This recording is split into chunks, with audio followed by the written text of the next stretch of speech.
Ikitone is a Waikato man who really ought to be dead. A holiday in Fiji certainly tried to kill him over and over again. But instead, Ikitone beat what really were incalculable odds, and national correspondent Amanda Gillies has his remarkable story. It was their dream cruise holiday.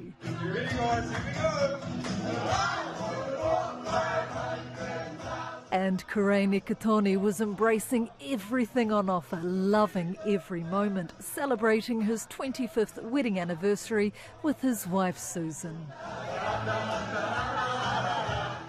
But the next day, his life changed forever. I still wake up in the mornings and kind of can't believe, that this all happened, and then feel my head and feel the massive hole there. But that cheeky smile turns to tears in moments as he grapples with what happened. I guess your whole world, being being different. Karain and Susan were on Dravuni Island in Fiji in July. A keen snorkeler and armed with a GoPro, Karain headed to a boat-free area to film the tropical sea life. It was magical, but as he came up for air, he was hit by a passing powerboat. The propeller, went through my head and fractured my skull. I must have put my hands up to protect my head at some stage because I was sliced through my wrist here, and the propeller actually cut through my ulnar artery. Bleeding profusely, he almost drowned, but he was saved by another Kiwi snorkeler and raced to the cruise ship for treatment. Susan was tracked down and the doctor delivered brutal news. It wasn't looking good and she didn't think he was going to survive. Karain was put on a ventilator and flown to a hospital in Suva.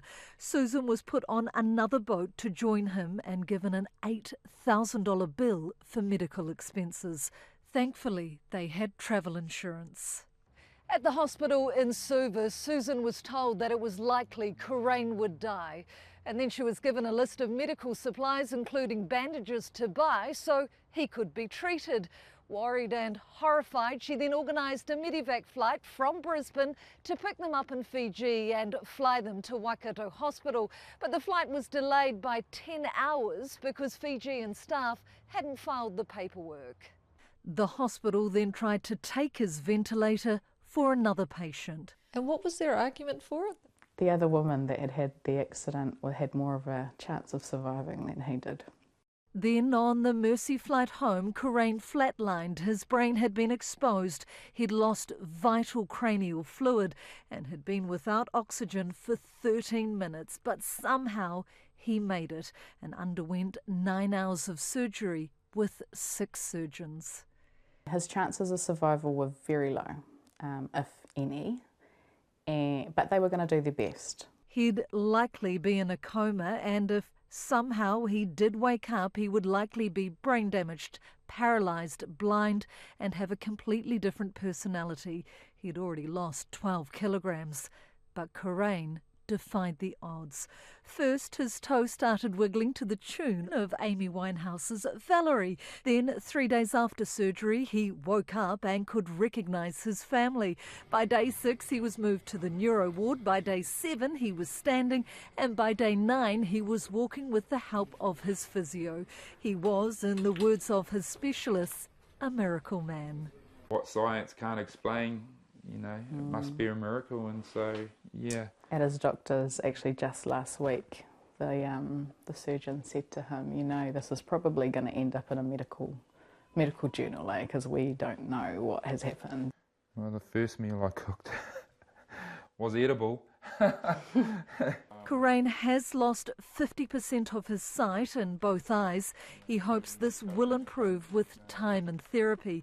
He can't work as an electrician and he's learning to do the basics again, but he is grateful to his wife, his family, his rescuers and his doctors. I don't think it was my time just yet, because I feel that there's lessons that my Father in heaven still needs me to learn. And there's still work that I have to do. Come here. But there was one more twist. During a pre-surgery scan, doctors found a cancerous lesion on his kidney, but they'd caught it early and it can be removed. If we didn't know about it, you would have died from it. Yeah. And so straight away he was like, that's a blessing. So I was like, okay, cool. Corain says he's received the best medical treatment because he had travel insurance. He encourages Kiwis to get it. If it wasn't for the travel insurance that we had, being honest, I'd probably have been in a mortuary in Fiji.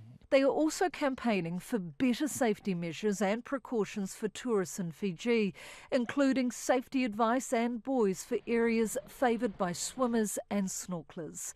So, will Corain ever get back in the water? You bet. Can't wait. But the family will be on high alert. Amanda Gillies, Newshub.